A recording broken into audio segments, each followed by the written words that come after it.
Assalamualaikum warahmatullahi wabarakatuh. Perkenalkan, nama saya Firmanto Yusuf Aditya, Angkatan 45, Kelompok 3, peserta Latsar CPNS tahun 2022 dengan Coach Ibu Badia, SPD MSI, akan menjelaskan tugas terkait penugasan AGD 4 habituasi. Materi kali ini terdiri dari dua bab, yaitu bab 1 konsepsi pembelajaran agenda habituasi dan bab 2 tahapan pembelajaran aktualisasi. Untuk bab 1 sendiri terdiri dari konsep habituasi itu sendiri dan konsepsi pembelajaran aktualisasi.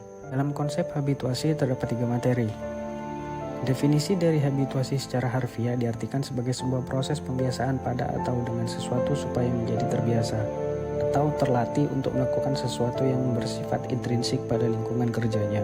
Indikator keberhasilan pembelajaran agenda habituasi adalah teridentifikasinya suatu kondisi nyata yang terjadi di dalam lingkungan kerja dan secara spesifik terkait dengan tuntutan pelaksanaan tugas jabatannya, sebagai suatu isu yang muncul dan harus dipecahkan. Faktor-faktor yang berperan dalam menentukan kualitas mengidentifikasi isu adalah kepekaan peserta terhadap tuntutan dan kondisi lingkungan kerja, konsistensi dan keakraban terhadap motif bekerja lebih baik, dan kemampuan peserta melakukannya di tempat kerja. Selanjutnya, konsepsi pembelajaran aktualisasi ada dua, yaitu pembelajaran merancang aktualisasi dan pembelajaran melaksanakan rancangan aktualisasi. Sebelum itu, kita harus mengetahui arti dari aktualisasi itu sendiri. Aktualisasi memiliki pengertian sebagai suatu proses untuk menjadikan pengetahuan dan pemahaman yang telah dimiliki terkait substansi mata pelajaran yang telah dipelajari dapat menjadi aktual atau nyata atau terjadi atau sesungguhnya ada. Kemampuan mengidentifikasi dan menetapkan isu adalah hal pertama yang harus ditunjukkan atau sebagai pintu gerbang pertama menuju keberhasilan menyusun rancangan aktualisasi. Isu itu sendiri adalah suatu fenomena atau kejadian yang diartikan sebagai masalah. Terdapat 3 kemampuan yang mempengaruhi dalam mengidentifikasi isu, yaitu environmental scanning, problem solving, dan analisis.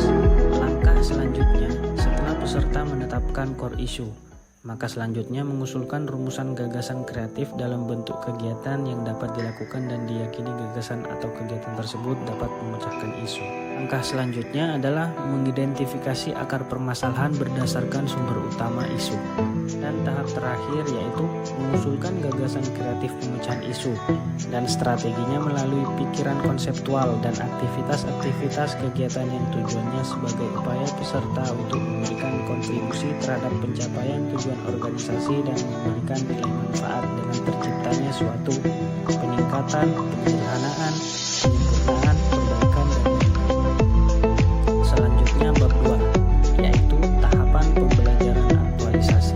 Untuk subbab yang pertama adalah merancang aktualisasi. Yang kedua, mempresentasikan rancangan aktualisasi. Ketiga, melakukan aktualisasi. Dan yang terakhir, melaporkan aktualisasi. Rancangan aktualisasi merupakan dokumen kertas kerja sebagai salah satu produk pembelajaran aktualisasi yang dihasilkan oleh peserta pelatihan dasar calon PNS sebagai CPNS. Mempresentasikan rancangan aktualisasi. Dalam seminar rancangan aktualisasi, setiap peserta diberikan kesempatan selama 15-20 menit untuk mempresentasikan rancangan aktualisasi.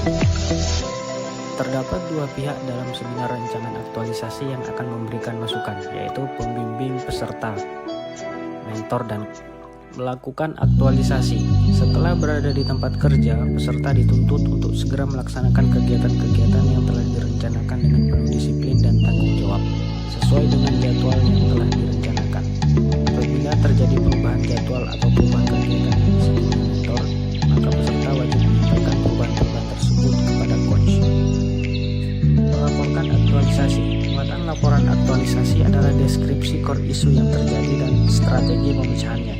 Proses penerapan inisiatif gagasan kreatif yang telah dirancang dan dilakukan yang didukung dengan dukungan bukti-bukti pembelajaran baik berupa dokumen, notulensi, foto, rekaman video, dan sebagainya, serta mendeskripsikan analisis terhadap dampak dari isu yang disebutkan jika tidak segera diselesaikan.